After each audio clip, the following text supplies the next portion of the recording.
திருச்சிராப்பள்ளி மாவட்ட வழக்கறிஞர்கள் சங்க உறுப்பினர்கள் அனைவருக்கும் எனது மதிய வணக்கத்தை தெரிவித்துக் கொள்கிறேன். அதாவது நம்மெல்லாம் தமிழை வழக்காடு மொழியாக கொண்டு வரணும்னு சொல்லி போராடிட்டு இருக்கோம். இப்போ சட்டத்து பேரே வேற மொழியில் நமக்கு தெரியாத மொழியில் மாற்றி வச்சு அந்த சட்டத்தை எடுத்து படிக்கிறதுக்கே நமக்கு படிக்கணுமா, இந்த மொழியில் இருக்கிற சட்டம் நமக்கு புரியுமாங்கிற அளவுக்கு சட்டத்தோட பேரையே மாற்றிட்டாங்க.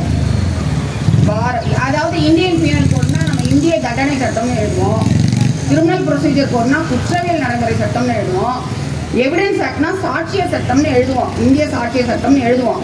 இப்போ அந்த சட்டத்தை நம்ம தமிழில் அந்த நமக்கு தெரிந்த மொழியில் கூட அந்த சட்டத்தோட பேரை கூட மாற்றி எழுதி முடியாத நிலையில் ஒரு சட்டத்தோட பேரை கொண்டு வந்துட்டாங்க. இப்போ இந்த மாதிரி சட்டத்தோட பேரம் அதான் ஏற்கனவே நம்மளுடைய சங்க உறுப்பினர்கள் பேசின மாதிரி ஒரு சிறு திருத்தம் கொண்டு வந்தால் இந்தந்த செக்ஷனை திருத்திக்கலாம். இப்போ எல்லா அஃபென்ஸ்க்குமே பனிஷ்மெண்ட் கொடுத்தே ஆகணும், ஃபைன் மட்டும் கிடையாது, எல்லா அஃபென்ஸ்க்கும் பனிஷ்மெண்ட் உண்டு அப்படிங்கிறாங்க. அப்போ அது இல்லாமல் அக்யூஸ்டே இங்கே இருக்க வேண்டியதில் வெளிநாட்டில் இருந்தால் கூட கேஸ் நடத்திக்கலாங்கிறாங்க. இப்போ ஒரு 2வது கல்யாணம் பண்ணிக்கிட்டாரு. அவர் 2வது கல்யாணம் பண்ணிட்டு ஒரு கேஸில் வெளிநாட்டிலே இருக்கிறாரு. என் கேஸ் போட்டு இப்போ 19 வருஷம் ஆச்சு, எனக்கு பார்ட்டி கிளவியாகவே போயிட்டாங்க.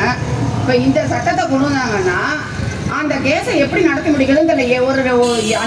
ஒரு அன்னைக்கு போட்ட நான் பெயிலபிள் வாரண்ட்டை இப்போ இன்னைக்கு ஒரு 2 மாதத்துக்கு முன்னாடி அந்த வாரண்ட்டை ரீகால் பண்ணாரு. ரீகால் பண்ணிட்டு திரும்ப போயிட்டாரு. இப்போ திரும்பி வாரண்ட் விழுந்திருக்கு, ரிலாக்ஸ் பண்ணியிருக்காரு. இப்போ ரிலாக்ஸ் பண்ணிட்டு திரும்ப போயிட்டாரு. கோர்ட் கண்டிஷனோட கொடுத்துருக்கு, நீ வாய்தாக்கு அப்பீல் ஆகணும். இப்போ இந்த சட்டம் வந்துருச்சு. இப்போ என்ன பண்ணுவாங்க, அவர் வரவே மாட்டார். அப்போ வராமல் இருக்கிறவருக்கு விசாரித்து ஒரு தண்டனை கொடுத்து அவரை வழக்கு விசாரணைக்கே கொண்டு எக்ஸிக்யூட் பண்ணி வாரண்ட் எக்ஸிக்யூட் பண்ணி நம்மளால விசாரணை நடத்த முடியாத சூழ்நிலையில் இனிமேல் அக்யூஸ்ட் வரவே மாட்டார், அவரை விசாரிக்கவே வேணாம், நீ தண்டனை கொடுத்துருன்னா தண்டனை யாருக்கு? பார்ட்டிக்கு அந்த தவறு செஞ்சவருக்கா, கோர்ட்டுக்கு வந்தவருக்கு தண்டனையா? கோர்ட்டுக்கு ஏன் வந்தேன்னு ஒரு தண்டனை தான் இப்போ இது நிகழப்போகுதுன்னு நான் நினைக்கிறேன். அதனால இந்த சட்டங்கள்லாம் இந்த சட்ட திருத்தம் நடைமுறைக்கு எந்த அளவு ஒத்து வரும் நமக்கு அப்படிங்கிறது புரியல. ஏற்கனவே ஒரு ஒருங்கிணைந்த மாவட்ட நீதிமன்றம்னு ஒரு கட்டடத்தை கட்டினாங்க. கட்டடத்தை கட்டி எல்லா கேஸையும் தாலுகா கோர்ட்டுக்கு மாற்றிட்டாங்க. தாலுகா கோர்ட்டுக்கு மாற்றி இங்கே இருக்கிற வக்கீலுக்கும் கட்டடத்துக்கும் வேலை இல்லாமல் பண்ணிட்டாங்க.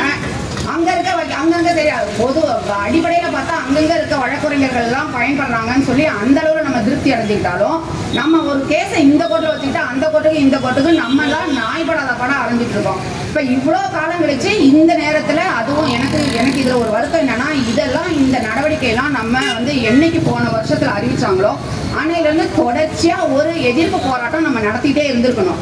எல்லாத்தையும் விட்டுட்டு சாவ போகிற நேரத்தில் உட்காந்து சங்கரான்னு சொல்கிற மாதிரி இன்னைக்கு அமுல்படுத்துகிற நாளில் உட்காந்து நம்ம போராட்டத்தை முன்னெடுத்து இந்த போராட்டத்தை நம்ம இன்னும் தன்னம்பிக்கையோடு நம்ம செய்ய வேண்டிய சூழ்நிலைக்கு நம்ம தள்ளப்பட்டிருக்கோம். இந்த தன்னம்பிக்கையை நம்ம எந்த அளவு நம்ம கொண்டு போய் செலுத்தி நம்ம வெற்றிகரமாக முடிக்க போகிறோங்கிறது நம்ம கையில் தான் இருக்குது. அதனால தமிழை வழக்காடு மொழியாக வேணும்னு போராடுற இந்த நேரத்தில் தமிழ் மொழியில் கூட மாற்றம் பண்ணிக்க முடியாத ஒரு பெயரில் ஒரு சட்டங்களை கொண்டு திருத்தம் கொடுக்காம புதுசாக சட்டத்தை கொண்டு ஒவ்வொரு வழக்கையும் இனிமேல் எந்த பிரிவின் கீழே நம்ம கொண்டு போகிறது, முன்னாடி இருக்கிற சட்டத்தில் இருக்கிற ரெட்ராஸ்பெக்டிவ் எஃபெக்ட் உண்டா இல்லையான்னு அதை டிசைட் பண்ணுறதுக்கே உயர்நீதிமன்றம் நிறைய நாள்களை எடுத்துக்குவாங்க. அவங்களுக்கு இன்ஸ்ட்ரக்ஷன் வரணும், அதெல்லாம் அவங்க எடுத்துக்குவாங்க. அந்த மாதிரி இருக்கிற சூழ்நிலையில் இனிமேல் எல்லாமே ஒரு தடைபட்டு தான் நடந்து செயல்பட முடியும். அதனால இந்த போராட்டத்தை கைவிடாமல், அதே போல் நான் சொல்லணும்னு நினச்சேன், இந்த அயல்நாட்டு வழக்கறிஞர்களை எல்லாம் கொண்டு இறக்க போகிறாங்க. இதுக்கு நம்ம என்ன பண்ண போகிறோம்? நம்மளுடைய அதாவது ஜாக் பண்ணுவாங்க நம்ம பார்த்துக்கலாம், ஃபெடரேஷன் பண்ணுவாங்க நம்ம பார்த்துக்கலாம் அப்படின்னு சொல்லி நம்ம அவங்க மேலே குதிரை சவாரி பண்ணுறதை நம்ம நிறுத்தணும். முதல்ல அவங்க முடிவை எடுக்கணும். நம்ம தலைவர் தயவு செஞ்சு அந்த முன்னெடுப்பை எடுக்கணும் அப்படிங்கிறத இந்த நேரத்தில் நான் உங்களுக்கு முன்வைத்து இந்த போராட்டம் வெற்றிகரமாக முடியணுங்கிறதுக்கு என்னுடைய வாழ்த்துக்களை குறிப்பாக